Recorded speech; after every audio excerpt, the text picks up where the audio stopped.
On today's episode of Anime Afterthought, Jujutsu Kaisen Episode 1, Ryomen Sukuna. My god, have I been waiting for this anime. A wait made all more excruciating by the confusion surrounding its release time. Like, I'm not 100% sure. I thought it was supposed to be out a couple hours ago, but then sitting there refreshing Crunchyroll about 1,000 times, finally it showed up. Now, first and foremost, you may be questioning yourself, like, hey man, this is a anime premiere. Like, this is a huge series. Why aren't you doing a live reaction? Well, to be honest, I didn't think I could give you a true live reaction experience because this self-proclaimed anime only actually has had his hands on Jujutsu Kaisen Volume 1 for quite some time now. So I didn't want to have to quote-unquote fake my reaction. Don't get me wrong, today's episode was fucking ridiculous. I am so impressed by the quality that MAPPA has put out. Not only were they able to match the artistic style, but they were able to bring it life with a dynamic and fluid animation, not to mention the actual effects in today's episode. Whoever was in charge of compositing and lighting, you made today's episode feel dark and intense. And don't even get me started on the quality of that opening. My god, it was truly a work of art. Not to mention, that song was pretty fucking kicking. So overall impression of this first episode, I have to say, we're off to a stellar start. The quality is there. The fact that we actually have 24 episodes, it is a split core, means not only will they be able to keep the quality up without overworking the animators, but they'll actually be able to spread out the source material. A major issue with these last highly anticipated anime like Tower of God, God of High School, but having 24 episodes means the pacing should be on track. And bravo to whoever did the casting. The voices truly are a nice fit. Hopefully something that can be replicated if this does, fingers crossed, ever get an English dub. Our story begins as we witness a disheveled Yuji Itadori regain his consciousness. Now chained to the floor in an unfamiliar place, he is now face to face with a man who will quite literally decide his fate. Staff member of Jujutsu Tech and head of the first year's Gojo Satoru. He is there to inform Yuji of his current predicament. Yuji Itadori, you are to be executed. But with only thoughts of his senpai Fushiguro on his mind, it seems the weight of this mysterious man's words has not sunk in. Now, judging by that first scene, you may have got a wrong impression of Yuji. He's actually a very good boy. As we begin our flashback, we witness Yuji make his daily phone call to check on his ailing grandfather, a curmudgeon old man who seems to be knocking on death's door. As we soon cut to another interesting character. This teenage boy clad in black seems to be frantically searching for something. An item's disappearance who seems to make this boy even more worried. But before we're given a clue to what that item is, we cut back to Yuji. Now, I don't want to call out the irony, but how many times do one of these supernatural anime involve a club about supernatural? Like, talk about being on the nose. But yes, Yuji is a member of the supernatural club, as we see him engage in some of the activities, including what looks like some kind of Ouija board. And once again, like falling out of trope heaven, there seems to be your typical upperclassman giving this club a very hard time. Not only does he denounce the going-ons of the supernatural club, but he's also trying to shake things up by getting Yuji to quit. But it's not only him, it's also the coach, recognizing that Yuji is a phenomenal athlete. He's wasting his time in this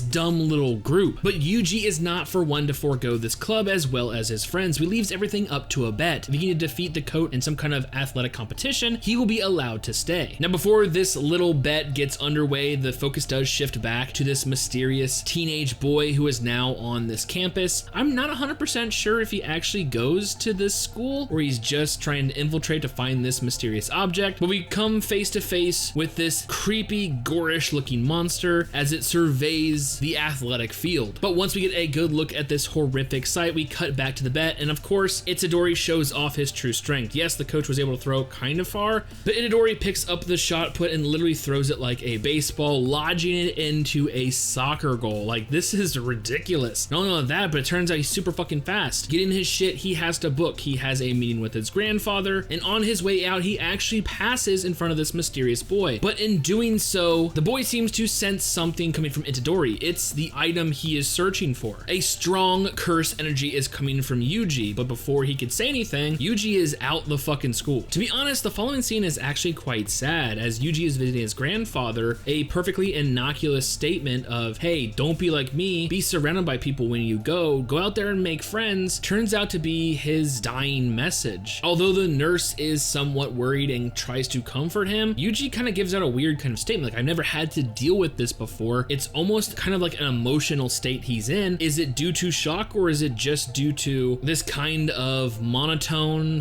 / purity of his actual being. But before he can really talk about the passing of his grandfather, the mysterious figure shows up. The teenage boy searching for that item has shown himself in front of Yuji right after his grandfather's death. He even says, like, dude, my grandfather just died. Like, I can't deal with this shit. This is Fushiguro Senpai, the one that he was worried about in the flash forward. He's there to reclaim the item that was taken. See, in this world, curses do exist. They're potent, they're deadly. In fact, the item you stole is a special grade curse. Into the wrong hands, it could be fucking devastating. Fushiguro even actually goes further into explain why the curse was even there in the first place, as Yuji brings up, like, dude, why the fuck was it at a school? Well, it turns out curse placing was actually a thing. Go ahead and put a super potent curse in like an area and actually ward off other curses. But after time, not only does the talisman that protects it fade, but the curse power actually grows. And when other curses feed off that, their power significantly increases. Yuji, being not one to make waves, he easily hands over this little box to Fushiguro, but unfortunately when Fushiguro opens it, it is empty. The item inside is gone. What he sensed earlier at the school was merely the case. Where the fuck is the item? What the fuck is going on? Oh, I told you. Like, I gave it to my other senpais earlier. They're probably at the club gonna open it, which is honestly the worst mistake anyone could ever fucking make, but it literally starts the entire story. With the Supernatural Club now in possession of this mysterious item, they begin to take off the talisman, and eventually once they get it undone, it unveils this old gross mummified finger. But on doing so, it is now beckoning the other curses. Now that they sense this power, it's time to get a curse upgrade. As we see curses start infiltrating the school, Yuji and Fushiguro rush back to the school. Yuji is told to stay behind, but not only that, it's almost like there is an immense pressure coming from the school, so he's literally stopped at the gate. At this point though, the curses have fully infiltrated. Not only do they have the dude, like it's like fucking wrapped around his head going into his mouth, but they have finally got a hold of the female, the one in possession of the finger. Luckily, Fushiguro is there to help, and he literally, you know, ninjutsu up some Shikigami as he points it. He summons these spiritual wolves to do his bidding, and they start, you know, attacking the curses. Outside, Yuji is having this internal conflict. Still reeling from the death of his grandfather, it almost seems like this is the first time he's feeling fear of death. Contemplating this death or this fear feels different from how I felt with grandfather, reminiscing what his grandfather said, his words of wisdoms. If you're gonna go out on your own accord, find that perfect death. This death doesn't feel right. It seems Yuji has finally made up his mind. Back inside the school, it seems that the cursive maybe have combined into this grotesque blotch of multiple eyes, multiple legs. It's something you'd see, you know, in a fucking horror novel. It's just grotesque. And it's now absorbing both Igaki and Sasaki, with Sasaki still in possession of that cursed finger. Shit is about to go down. But before Fushiguro can even actually make a move, out of nowhere, somehow kicking through a second story window, is our main man Yuji. And with a nice fucking axe kick / stomp to the top of this grotesque monster's head, he is able to save his senpais, allowing Fushiguro to send in his Shikigami to just rip apart this curse. Now, with everything said and done, it looks like shit is over. The finger is saved, the senpais are saved. Oh, hey, is this what you want? Go ahead and take it. But lo and behold, this thing is giving off some major mojo, and it summons another curse. The curse, in fact, we actually saw earlier in the episode that Fushiguro was well aware of and watching during Yuji's little bet. It comes out of nowhere, stomping its fucking hand right through the roof, aiming right for Yuji, but with some interference from Fushiguro as well as the wolves, it seems they were pushed out of harm's way, him taking a brunt of the attack, so much so that he even can't form his hand gestures to summon the Shikigami once again. He's battered, beaten, and bruised, but once again, we got the OG monster. We got Yuji just trying to tear up this curse. Well, it's kind of not how curses work. You gotta fight a curse with a curse. So with this giant back and forth, and he is landing some hits, but it's just gonna regenerate. It's gonna heal itself. You can't really win until Yuji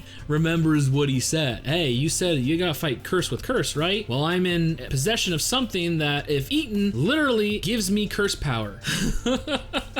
This is where this story literally starts. And in an awe-inspiring, badass move, Yuji eats Sukuna's finger, this special grade curse object, much to Fushigiro's dismay as he looks on, and this aura emanates, easily able to bash out of this curse's grip, and with a single swing, literally vaporizes it. It goes beyond, decimate. I mean, it's destroyed down to like blood droplet level. It was fucking awe-inspiring. It seems the curse is now taking effect as we see these tribal tattoos begin to appear on Yuji's body. Not only that, he grows another set of eyes. At this point, it seems another personality is also taking over, one that wants to kill children and women. What a good age it is to be alive, as he rips off his shirt saying, it feels so good, the light on actual flesh. This is Sukuna. This is this cursed object taking possession for a brief moment. It turns out Yuji might be more special than we give him credit. Yes, he's an OP monster, but he's actually suppressing Sukuna. He says, dude, what are you doing? Oh my, is this boy suppressing my energy? What is going on? He's like, yeah, it's my body. Like, I do what I want. And that's how they're gonna end the fucking episode.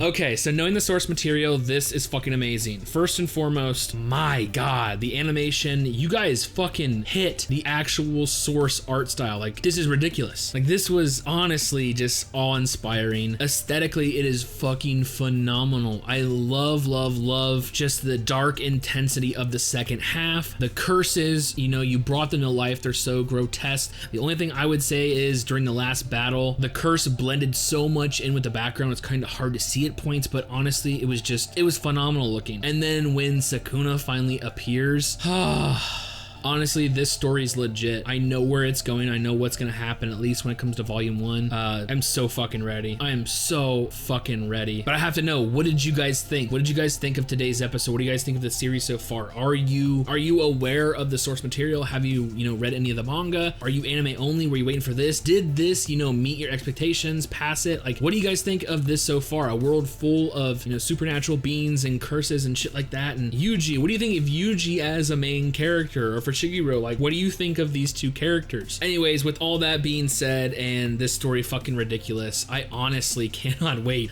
for future episodes.